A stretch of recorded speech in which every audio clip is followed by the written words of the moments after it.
Nick had told her that its name meant Big Island in Gaelic, but although it was the largest of the Flannans, it was still little more than a knobbly outcropping of grass-mottled rock, hunched and menacing, a place that wanted to be left alone. A loud curse drew Rebecca's attention to the equipment tent near the edge of the platform. She stubbed out the cigarette she had been smoking and dropped the butt into her pocket. She had always hated littering, and the idea of dropping the butt onto the platform or tossing it into the sea was unthinkable. She walked over to the large orange tent and poked her head through the flaps. The interior was filled with monitors and laptops and other bits and pieces of gear that were unfamiliar to her. "What's up?" she asked. "We've got a problem here," said Max Kaminsky. Rebecca squeezed into the tent. "How so?" "We're just running a test on the hydrophone array, but the returns don't make any sense." Max was from the University of South Florida and was doing postgrad work on pilot whale distribution in the North Atlantic. He'd been working for the Joint Nature Conservation Committee for the last 3 months.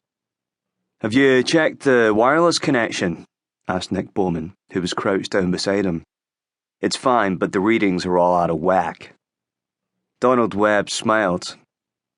"Would you care to define out of whack for us, Max?"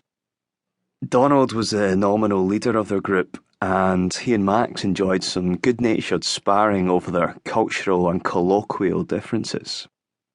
"I wish I could, Dan." Rebecca smiled as she noticed the older man wincing at the contraction of his name. "But I've never seen anything quite like this. Come take a look, see what you think." Donald worked his tall, thin frame through the miniature maze of electronic equipment and joined Max and Nick at the hydrophone monitor screen. Rebecca tried in vain to interpret the images as Donald adjusted controls and tapped out commands on the computer keyboard. "You're right," he said. "This is very curious." "What is?" Rebecca asked. Nick turned to her. "Looks like the hydrophone array isn't working properly. We've got returns that shouldn't be there." The underwater array was used to determine the location of sound-producing animals, such as whales. 3 hydrophones had been installed in this region by the JNCC, one near Eilean Mòr, and the others near 2 other Flannan Islands. They were designed to detect vocalizations made by means of the swim bladder sonic muscle mechanisms in many types of fish, which allowed the instruments to track the animals' movements and migration patterns. Nick pointed to the dark shape in the lower portion of the screen. "See, Bex, this is the northern edge of the island, but this..."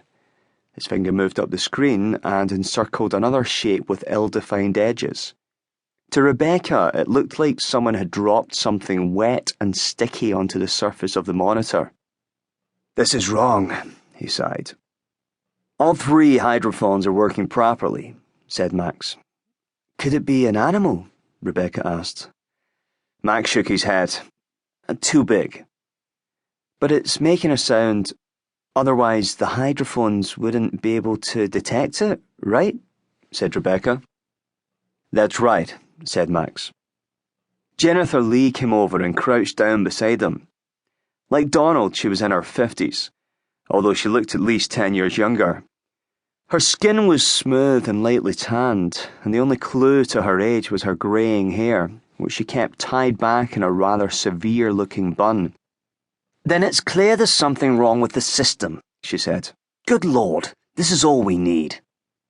Donald regarded the monitor in silence for a few moments, stroking his neatly trimmed goatee. He took off his glasses, wiped them quickly with his handkerchief and replaced them. "All right. Let's try and correlate this. The transducer is online. I'll set the frequency to 200 kilohertz. That should give us a clear picture of whatever it is, if it's anything at all." He moved over to another piece of equipment and began adjusting controls. Like the hydrophone array, the transducer was located underwater, but unlike the hydrophones, which passively listened to the environment, the transducer